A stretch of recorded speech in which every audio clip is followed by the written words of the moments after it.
লাইনিংয়ের কাপড়ের সাথে মেইন ফ্যাব্রিকের ঘেরের অংশটা কিভাবে সেট করব সেটাই দেখাবো। আর এখানে আমি লাইনিংয়ের কাপড়টাতে পাতলা পাতলা করে কিছু কুচি লাগিয়ে নিচ্ছি। আর এটা হচ্ছে লাইনিংয়ের ঘেরের অংশটা, সেমভাবেই কিন্তু আমি মেইন ফ্যাব্রিকের অংশটাকেও কুচি লাগিয়ে নেব। আর এখানে আমি মেইন ফ্যাব্রিকের কাপড়টাকেও কুচি লাগিয়ে নিচ্ছি, তবে এই মেইন ফ্যাব্রিকের কুচিগুলোকে একটু বড় বড় করে দেওয়ার ট্রাই করতেছি। আপনারা চাইলে আরও চিকন করে দিতে পারেন। আপনার ড্রেসের ডিজাইন অনুযায়ী আপনারা প্লেটসগুলোকে তৈরি করে নেবেন।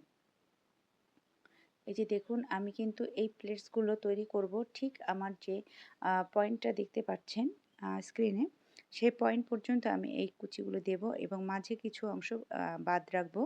রেখে ঠিক তার অপোজিট পাশেও আমি কিন্তু বড় বড় করে প্লেটস তৈরি করব আমার পয়েন্ট করে নেওয়া জায়গা থেকে।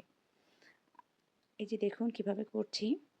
প্লেটসগুলো দেওয়া হয়ে গেলে এবার এই যে মেইন ফ্যাব্রিকের যে কুচির পার্টটা রয়েছে সেটার সাথে আমি কিন্তু এই যে লাইনিংয়ের কাপড়ের কুচির অংশটাকে জোড়া লাগিয়ে নেব।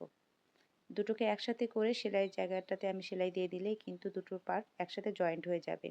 ধন্যবাদ সবাইকে সাথে থাকার জন্য।